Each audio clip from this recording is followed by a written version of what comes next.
The secret to success, it doesn't matter if you come from a little village or from a big town. There's one thing that you have to do, and that is you have to first of all work your ass off. And number two, you have to have a very clear vision of where you want to go. You have to be brave. You have to be tough. You have the discipline to follow through. And it is very important that you don't listen to the naysayers. Because in every step of the way, when you make decisions like, I want to be a bodybuilding champion of the world, people say, this is impossible, this is an American sport, it's never going to happen.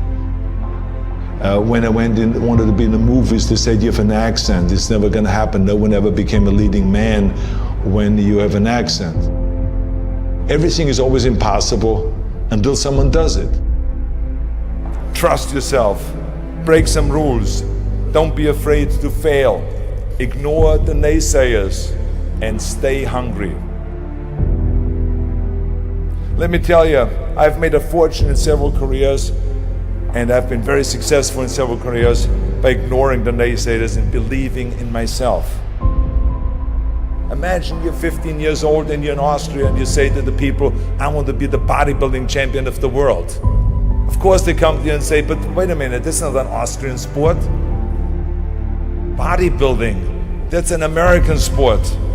But you know something, I had it very clear in my vision and I knew exactly what I wanted to do. I wanted to be a bodybuilding champion. And I started training 1 hour a day, 2 hours a day, 3 hours a day. By the time I was in military service, with the age of 18, I trained 4 or 5 hours a day. And I became the youngest Mr. Universe ever. The youngest world championship at the age of 20. So much for it can't be done.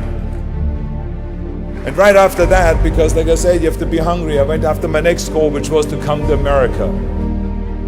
I came over here with empty pockets, but full of dreams, full of desire.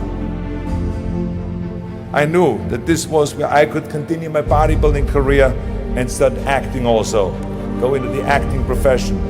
So I immigrated here and I kept training and training hours every day, 5 hours, 6 hours a day, and won 1 world championship after the other. By the time I was finished with bodybuilding, I won 13 world championship titles, more than anyone. And then again, I was hungry to move on, because you can't do bodybuilding for the rest of your life. I wanted to move on, and I knew it was acting that I wanted to get into. But again, I faced the same obstacles where people said it can't be done. When I talked to agents, they said to me, you cannot become just an actor and walk in the movies. I say, I just don't want to become an actor. I want to be a leading man. They say, well, forget about that. And they laughed. I mean, with your accent, no one has become a leading man with your accent. And with your body, look at all those bumps sticking out. This overdeveloped body they were in 20 years ago when they did Hercules movies, but now it's Dustin Hoffman, it's Al Pacino, it's Woody Allen. Those are the new sex symbols, don't you understand it? Look at you. Forget it, it will never happen. And with your name, Schwarzenegger, or whatever your name is, I can see that already up there on the billboards. That isn't gonna sell any tickets. But you know something, I didn't listen to them. I started working very hard, just like in bodybuilding. 5, 6 hours a day. I went to acting classes, speech classes, dialogue classes, accent removal classes. Everything that you can think of, I did. And slowly everything started happening. All of those liabilities that they talked about started turning into assets. When I did Conan the Barbarian, the director came to me and he said, if we wouldn't have you, we would have had to build one. And on Terminator, the director said, I couldn't imagine to have anyone play Terminator that wouldn't have an accent and that wouldn't have your body. I cannot imagine the line, I'll be back, with a normal American accent. It works so perfectly that you have this German accent. So all of those things that they say are liabilities became an asset. As the moment went on, it grew and grew, and I went from one movie to the next, started making more and more money, and then I ended up being the highest paid actor with $30 million on Terminator 3. That just shows you again so much for it can't be done. This is why I try to tell you, anything and everything can be done if you can visualize it and if you believe in yourself. never give up and never be afraid of failure, because otherwise you box yourself in and you limit yourself. I was never afraid to fail when I ran for governor. I was never afraid to fail to tackle anything, because you should not be afraid of failure. That's just part of life. Work your ass off. There is no magic pill. There is no magic out there. I'm a big believer in there is no such thing as a self-made man. Because so many times people say that you're a self-made man, you're the perfect example of the American dream and this and that. And these are all great compliments, but the reality is, as I always say, that you can call me anything you want. You can call me Arnie, Schwarzi, Governor, Schnitzel, whatever you want to call, but don't ever call me self-made man. Because I would not be here if I wouldn't have had parents that were dedicated and gave us the love and the affection and the discipline and all of the stuff right from the beginning. I wouldn't be here if I wouldn't have had the help from so many bodybuilders in Graz that helped me. Then all the way to Munich, Albert Busek, then Joe Weider that brought me to America. He brought me to America and he gave me the confidence. He paid for the first apartment in South America. Without that, I wouldn't have made it. So how can I say that I'm a self-made man? Including when I was governor, I had 5 million people voting for me. Every one of those people that voted for me helped me to become governor. How can I say that I made myself, right? So this would be nonsense, ludicrous. So this is why I say those are the things that I think were important for me to be successful. And like I said, it doesn't matter then from what village you come from anyway. You have to recognize that, and those are kind of the elements that make one successful.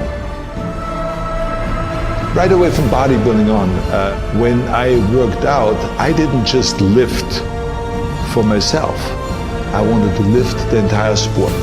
I always was interested to work towards something that is bigger than me, something that is going to be around much longer than me. I'm going to be gone one day, but bodybuilding should not be gone.